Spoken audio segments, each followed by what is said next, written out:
ಹುಬ್ಬಳ್ಳಿಯಲ್ಲಿ 5 ವರ್ಷದ ಬಾಲಕಿ ಮೇಲೆ ರೇಪ್ ಅಂಡ್ ಮರ್ಡರ್ ಕೇಸ್ಗೆ ಸಂಬಂಧಪಟ್ಟಂತೆ ಈ ಕೀಚಕ ರಿತೇಶ್ ಕುಮಾರ್ ಇದ್ದಾನಲ್ಲ, ಈತನ ಬಗ್ಗೆ ಇನ್ನೂ ಕೂಡ ಪೊಲೀಸರಿಗೆ ಮಾಹಿತಿ ಸಿಗ್ತಾ ಇಲ್ಲ. ಈತನ ಬಗ್ಗೆ ಯಾವುದೇ ರೀತಿಯ ಮಾಹಿತಿಗಳು ಇನ್ನೂ ಕೂಡ ಸಿಕ್ಕಿಲ್ಲ. ಯಾರೀತ ಅನ್ನುವಂಥದ್ದು ಎನ್ಕೌಂಟರ್ ಆಗಿ 48 ಗಂಟೆ ಕಳೀತು. ಆದರೂ ಕೂಡ ಈ ಕೀಚಕನ ಮಾಹಿತಿ ಇನ್ನೂ ಕೂಡ ಪತ್ತೆ ಆಗಿಲ್ಲ. ರಿತೇಶ್ ಬಗ್ಗೆ ಮಾಹಿತಿಯನ್ನ ಪಡೆಯೋದಕ್ಕೆ ಈಗ ಪೊಲೀಸರು ಪರದಾಡ್ತಾ ಇದ್ದಾರೆ. ಯಾರೀತ, ಎಲ್ಲಿ ಅವನು, ಎಲ್ಲಿಯ ಮೂಲದವನು, ಯಾಕೆ ಬಂದಿದ್ದ, ಇದೆಲ್ಲ ಮಾಹಿತಿಯನ್ನ ಕಲೆ ಹಾಕ್ತಾ ಇದ್ದಾರೆ. ಕೆಲಸಕ್ಕೆ ಅಂತ ಹುಬ್ಬಳ್ಳಿಗೆ ಬಂದಿದ್ದ ಈ ಬಿಹಾರದ ರಿತೇಶ್ ಕುಮಾರ್, ಆತನ ಮಾಹಿತಿಯನ್ನ ಪಡೆಯೋದಕ್ಕೆ ಕುಟುಂಬದವರನ್ನ ಸಂಪರ್ಕಿಸೋದಕ್ಕೆ ಪೊಲೀಸರು ಪರದಾಡ್ತಾ ಇದ್ದಾರೆ. ಹುಬ್ಬಳ್ಳಿಯ ಕಿಮ್ಸ್ ಆಸ್ಪತ್ರೆಯಲ್ಲಿ ರಿತೇಶ್ ಕುಮಾರ್ ಮೃತದೇಹ ಇದೆ. ಒಂದು ರೀತಿಯಲ್ಲಿ ಅನಾಥವಾಗಿ ಬಿತ್ಕೊಂಡಿದೆ ಅಲ್ಲಿ ಆ ಮೃತದೇಹ. ಅದು ಯಾರಿಗೂ ಬೇಡವಾಗಿದೆ.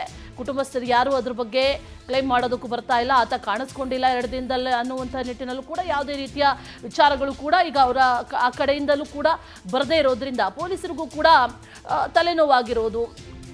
ಯಾರೀತ ಅನ್ನುವಂಥ ನಿಟ್ಟಿನಲ್ಲಿ, ಜೊತೆಗೆ ಈತನ ಹಿನ್ನೆಲೆ ಏನು, ಎಲ್ಲ ವಿಚಾರಕ್ಕೆ ಸಂಬಂಧಪಟ್ಟಂತೆ ಪೊಲೀಸರು ಕೂಡ ಈಗ ಮಾಹಿತಿಯನ್ನ ಕಲೆ ಹಾಕ್ತಾ ಇದ್ದಾರೆ. ಇನ್ನು Hubballi police commissioner N Shashikumar ಜೊತೆ ನಮ್ಮ ಪ್ರತಿನಿಧಿ ರವಿಕುಮಾರ್ ಮಾತಾಡಿದ್ದಾರೆ. ಏನ್ ಹೇಳಿದ್ದಾರೆ ಬನ್ನಿ ನೋಡೋಣ. ಹುಬ್ಬಳ್ಳಿ ಧಾರವಾಡ ಪೊಲೀಸರು ಈಗ ಹೊಸದೊಂದು ಇತಿಹಾಸವನ್ನು ಸೃಷ್ಟಿ ಮಾಡಿದ್ದಾರೆ. ಕಳೆದ 9 ತಿಂಗಳ ಹಿಂದೆ ಹುಬ್ಬಳ್ಳಿಗೆ ಪೊಲೀಸ್ ಆಯುಕ್ತರಾಗಿ ಬಂದಂಥ ಶಶಿಕುಮಾರ್ ಅವರು ಹುಬ್ಬಳ್ಳಿ ಧಾರವಾಡದಲ್ಲಿನ ಚಿತ್ರಣವನ್ನೇ ಅರಿತುಕೊಂಡು ಈ ಒಂದು ನಗರದಲ್ಲಿನ ಚಿತ್ರವನ್ನೇ ಕಂಪ್ಲೀಟಾಗಿ ಬದಲು ಮಾಡಿದ್ದಾರೆ. ಮೊದಲಿಗೆ ಕ್ರೈಮನ್ನು ಕಂಟ್ರೋಲ್ ಮಾಡಲು ಸಾಕಷ್ಟು ಬೇರೆ ಬೇರೆ ರೀತಿಯಂಥ ಪ್ಲ್ಯಾನ್ಗಳನ್ನು ಮಾಡಿದಂಥ ಶಶಿಕುಮಾರ್ ಅವರು ಈಗ ಅತ್ಯಾಚಾರ ಮಾಡಿದಂತಹ ಆರೋಪಿಗೆ ತಕ್ಕದಂಥ ಉತ್ತರವನ್ನು ನೀಡಿ ಆ ಒಂದು ಕೃತ್ಯದಲ್ಲಿ ಭಾಗಿಯಾಗುವವರೆಗೆ ನಿಜಕ್ಕೂ ಕೂಡ ಎಚ್ಚರಿಕೆಯ ಸಂದೇಶವನ್ನು ನೀಡಿದ್ದಾರೆ. ಈ ಒಂದು ಇತಿಹಾಸವನ್ನು ಸೃಷ್ಟಿ ಮಾಡಿರುವಂತಹ ಪೊಲೀಸ್ ಆಯುಕ್ತರಂಥ ಶಶಿಕುಮಾರ್ ಅವರು ನಮ್ಮೊಂದಿಗಿದ್ದಾರೆ. ಬನ್ನಿ ಈ ಒಂದು ವಿಚಾರ ಕುರಿತಂತೆ ಮಾತನಾಡ್ತಾ ಹೋಗ್ತೇನೆ. ನಿಜಕ್ಕೂ ಕೂಡ ಒಂದು ಸಂತೋಷದ ವಿಚಾರ ಸರ್. ಪವರ್ ಟಿವಿಯ ಪರವಾಗಿ ಮೊದಲಿಗೆ ನಿಮಗೆ ಅಭಿನಂದನೆಗಳು. ಇಲ್ಲ ನೋಡಿ, ಇದು ಅತ್ಯಂತ ಗಂಭೀರ ಪ್ರಕರಣ. ಒಂದು ಮಗುವನ್ನು ಕೊಲೆ ಮಾಡಿದಂಥ ಪ್ರಕರಣ. ಅದ್ರ ಜೊತೆಗೆ ಈಗ ಆರೋಪಿಯನ್ನು ನಾವು ಸಾರ್ವಜನಿಕ ಸಹಾಯದೊಂದಿಗೆ ವಶಕ್ಕೆ ತೊಗೊಂಡು ವಿಚಾರಣೆಗೆ ಒಳಪಡಿಸಿದಂಥ ಸಂದರ್ಭದಲ್ಲಿ ಕೆಲವು ಇನ್ಫಾರ್ಮೇಷನ್ ಡಿಸ್ಕ್ಲೋಸ್ ಮಾಡಿದ್ದಾರೆ.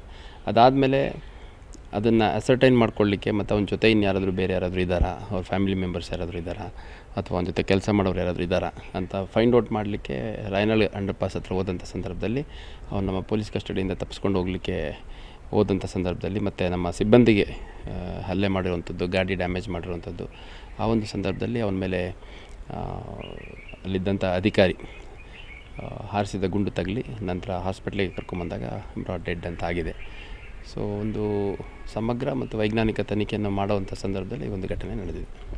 ಸರ್, ಈ ಒಂದು ಶೂಟೌಟ್ ಮಾಡಬೇಕಂತ ಯಾಕೆ ಪ್ಲ್ಯಾನ್ ಬಂತು? ಅಲ್ಲ ನೋಡಿ, ಯಾರು ಶೂಟೌಟ್ ಪ್ಲ್ಯಾನ್ ಮಾಡಿ ಮಾಡೋದಲ್ಲ.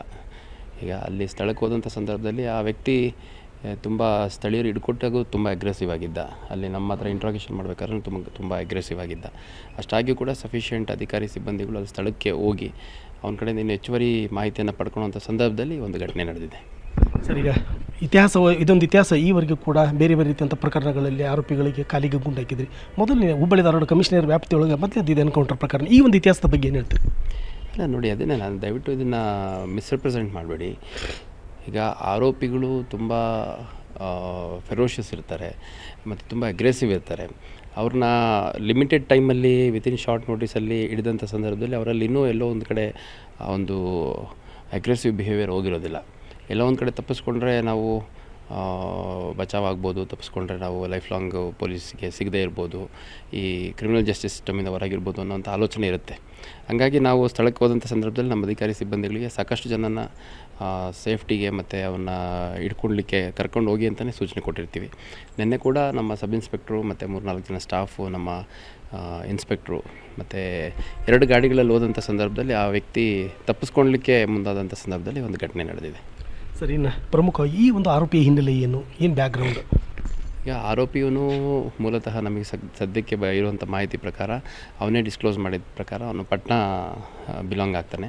ಮತ್ತು ಕಳೆದ 10-12 ವರ್ಷದಿಂದ ಅವನು ಊರನ್ನು ಬಿಟ್ಟು ಬೇರೆ ಬೇರೆ ಕಡೆ ಎಲ್ಲ ಓಡಾಡಿಕೊಂಡು 2-3 ತಿಂಗಳ ಕಾಲ ಒಂದೊಂದು ಊರುಗಳಲ್ಲಿ ಇದ್ಕೊಂಡು ಇವನ್ ಹುಬ್ಳಿ ಧಾರವಾಡಕ್ಕೂ ಒಂದು 2-3 ತಿಂಗಳ ಹಿಂದೆ ಬಂದಿದ್ದೆ. ಮತ್ತು ಇಲ್ಲಿ ಕೆಲವು ಕಲ್ಲು ಮಣ್ಣಿನ ಕೆಲಸ ಮತ್ತು ಕನ್ಸ್ಟ್ರಕ್ಷನ್ ವರ್ಕು, ಆಮೇಲೆ ಔಟ್ಸ್ಕಟ್ಸಲ್ಲಿ ಯಾವ್ದಾದ್ರು ಹೋಟೆಲ್ ಡಾಬಾಗಳಲ್ಲಿ ಕೆಲಸ ಮಾಡುವಂಥದ್ದು ಆ ಥರದ್ದೆಲ್ಲ ಮಾಡ್ತಾ ಇದ್ದೆ ಅಂತ ಹೇಳಿದ್ದಾನೆ.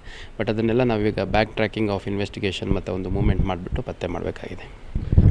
ಇದಕ್ಕೂ ಇದು ಶಶಿಕುಮಾರ್ ಅವರ ಮಾತುಗಳು. ಒಟ್ಟಾರೆ ಹೇಳೋದಾದರೆ ಈ ಒಂದು ಪ್ರಕರಣದಲ್ಲಿ ಸಾಕಷ್ಟು ನಾವು ಬೇರೆ ಬೇರೆ ರೀತಿಯಾದಂಥ ಆ್ಯಂಗಲ್ಗಳಲ್ಲಿ ಕೂಡ ಇನ್ನೂ ತನಿಖೆ ಕೈಗೊಂಡು ಏನೆಲ್ಲ ಒಂದು ಕ್ರಮಗಳನ್ನು ಕೈಗೊಳ್ತೀವಿ ಎಂಬ ಮಾತನ್ನು ಹೇಳಿದ್ದಾರೆ. ಕ್ಯಾಮ್ರಾ ಜರ್ನಲಿಸ್ಟ್ ಮಹೇಶ್ ಜೊತೆ ರವಿಕುಮಾರ್, ಪವರ್ ಟಿವಿ, ಹುಬ್ಳಿ.